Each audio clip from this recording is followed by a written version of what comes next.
Salut à tous et bienvenue dans Easter Egg, l'émission des références cachées, de la subtilité cinématographique et qui prend moins de temps qu'il n'en faut, je l'espère, pour vous remettre d'une bonne grosse indigestion de Pâques. Parce que oui, aujourd'hui ça envoie du lourd, on parle du studio Pixar, un studio connu pour mettre plein de références partout dans ses films. Alors je vous rassure, on parlera pas de tout aujourd'hui, mais de ce qui semble pour moi le plus intéressant, et comme Cars 3 sort au ciné cette semaine, on a bien besoin de se replonger dans les bons films. Alors c'est parti. On commence tranquillement avec la balle de Luxo. Luxo, c'est cette petite lampe égérie de Pixar qu'on voit maintenant partout et qui nous rappelle forcément la firme.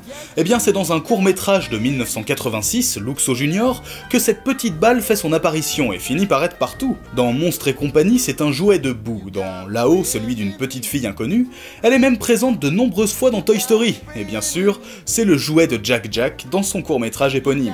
Continuons avec Pizza Planet. Cette société de livraison de pizza est présente partout également, sous la forme de sa voiture de livraison.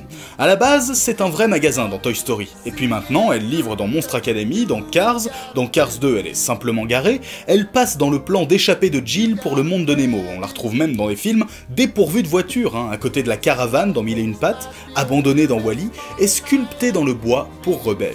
Là, on arrive au moment Nutella, c'est ma petite référence favorite que j'étais obligé de vous mettre. Dans Les Indestructibles, le personnage de Frozone est interprété par Samuel L. Jackson. À un certain moment, il se fait braquer par un policier qui lui ordonne de ne plus bouger, et cette scène copie quasiment plan pour plan une scène de Die Hard 3 dans laquelle il arrive la même chose à l'acteur. Une bien belle référence, vous ne trouvez pas? Bon, maintenant on s'attaque à du lourd, A113. Vous savez pas ce que c'est? Alors en fait c'est tout simplement une auto-référence des créateurs de Pixar, John Lasseter et Brad Bird, à la salle de dessin dans laquelle ils ont commencé leurs études. Et elle est présente dans tous les Pixar.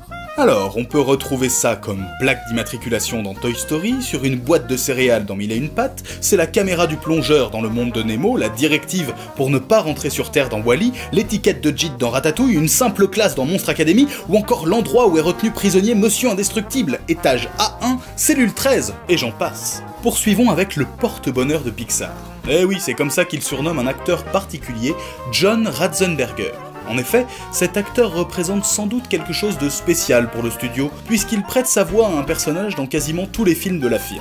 C'est le cochon de Toy Story, le camion de pompier de Cars, le serveur dans Ratatouille, l'homme des neiges de Monstres et compagnie, ainsi que le garde de la porte, Gordon, toujours fidèle au poste dans Rebelle. Pour finir, voici le logo de la société BNL, By and Large.